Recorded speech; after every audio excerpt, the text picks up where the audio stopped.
CNBC-TV18.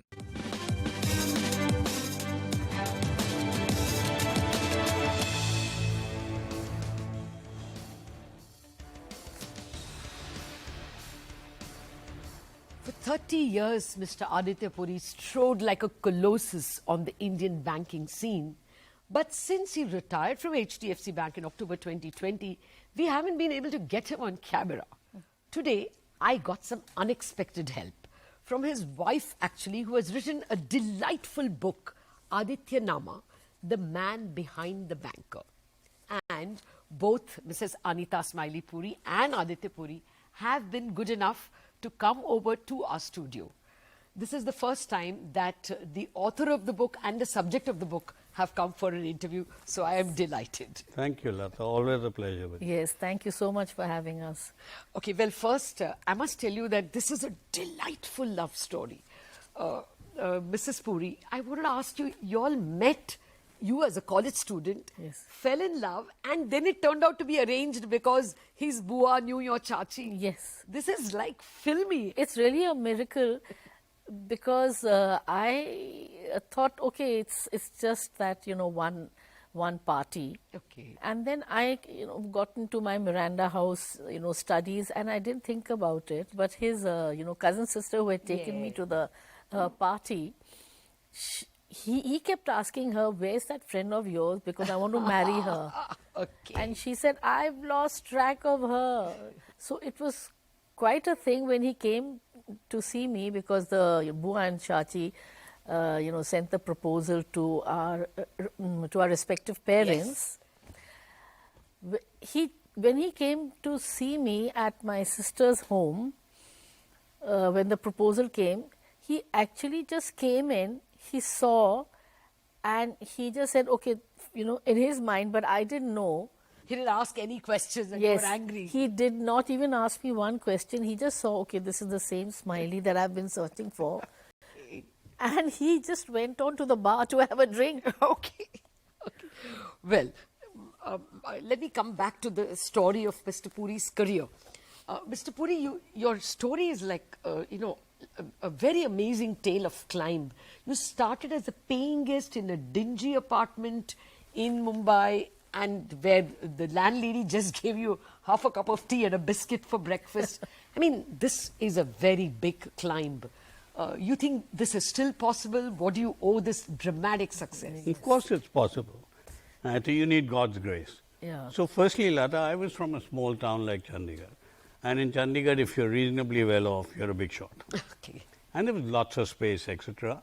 And when I got this job in Mahindra & Mahindra, I thought I'd become a big guy with the sum that was there. When I came here, I realized it was nothing.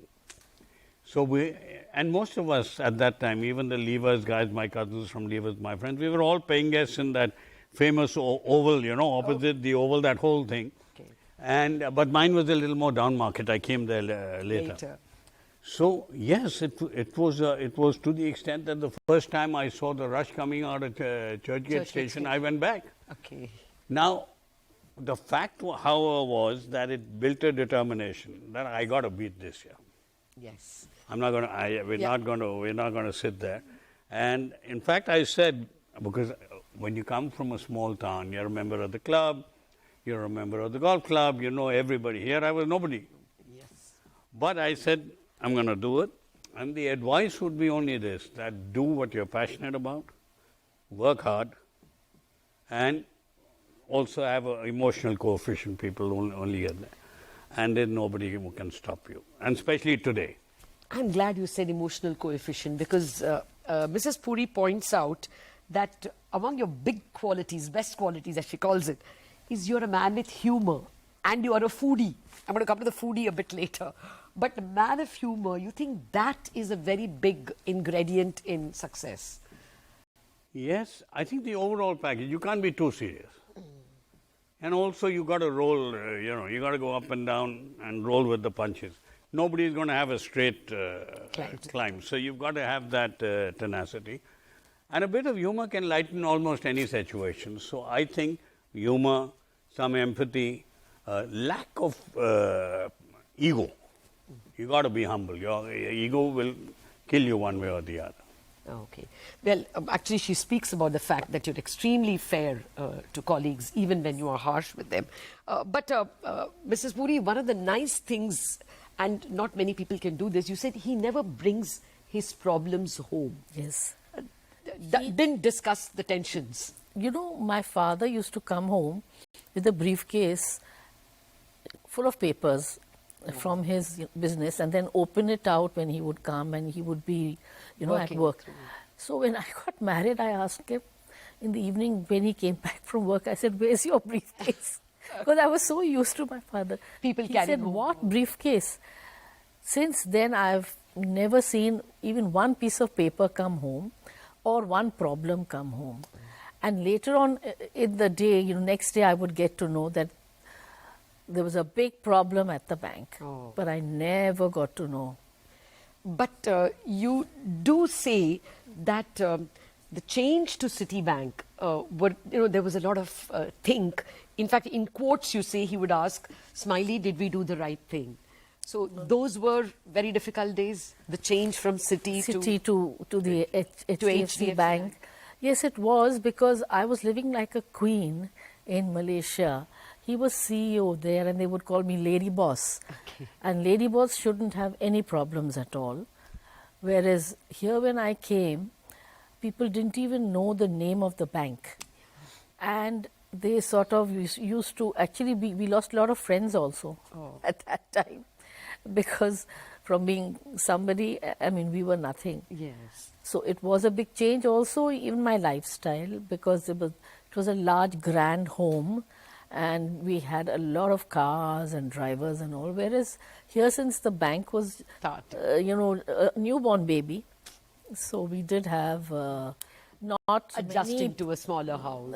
and not many perquisites as we had. And not so much help from the organization. From the organization. Since it wasn't Yeah. set up. Yeah. Mr. Puri, the big question really of your career, what made you jump? If you were in such a good position in Citi, and you would have risen there as well to the international levels, how did Deepak Parekh convince you? You say he met you in a hotel in Kuala Lumpur. No, he met me at came home. Yeah. He came home. And so, fundamentally, yes, absolutely. John Reed that time had a few of these guys who had Golden Hole Cup. There was Jerry Rao, there was Yes. my boss later on, Nanu Pamnani. I was there, who said these are the 50 guys who are going to do it. And I was on the cusp of a... but then we were sometimes thinking whether we want to spend our entire life overseas or we come here. And long back I told Smiley, one day I'll set up a bank in India that India will be proud of. So that was there at the back of my mind. But it was a very tough decision. And then when Deepak came, he said, and the salary he offered means... Was much lower, he said. I was almost going to fall off the chair. I said, Deepak, are you bloody joking? What are we going to do? Then I also said, look, if I come back, it will be to solve a passion. So whose bank will it be? How much will you run it and how much? He said, look, you come back and you run it. And I have to say, he never deviated from that. If I needed to do something or if I needed his help, I went to him. But he never once said, you do this or you do that or you do that. Credit to him. And he said, look, come back to the country and do something. And then the clincher actually was my dad. Okay. He was not well. And then we said, Papa, come, we'll set up hospital wherever we were. They were talking about Australia or something. And he said, no, I don't want to leave this place. And I want to spend my last days in Smiley's house. Okay. I said, Papa, it happens to be my house as well. Okay. But that I swelled with pride because it was a hell of a compliment Yes. that he sees it as his daughter-in-law's house. And then I went to Smiley and I said, look, Smiley, what should I do? So she says, if something happens to Papa, can you spend the balance of your life? Yeah. I said, no. And then we were here. So it was an emotional as well as an Yes. intellectual choice. Absolutely. To set up a bank, your own passion, as well as family issues. Okay, aside from HDFC Bank itself, did you get irritated with any qualities? I mean, chapter after chapter, you speak well of him. No, I mean, naturally. that's a little difficult. I mean, did he put wet towels on the bed or, disturb Yeah, the... I'm a nice person. Nice person with gloves. No, it's natural to have a little bit of irritation. He's human after all. but the wet towel didn't, happen. But, whenever I was in company and I would be talking to my friends, he would get something in his mind which was very important at that time, which he wanted to say, but he didn't have the patience to wait for me to finish, and he would interrupt me, and this really irritated me, and I would say, hello, I'm speaking, Just take over the conversation. And the second thing that really bothered me was his dress sense. Oh my God. And it still hasn't improved. We've married 45 How years. did I get the GQ award then? I got GQ award. You got, but maybe that's... That was for That's for bad business. dressing. Business. I'm getting to the next set of my pile of questions. Sure. For that, we have to take a break. Back in a jiffy with more interesting questions for Aditya Puri and Anita Puri.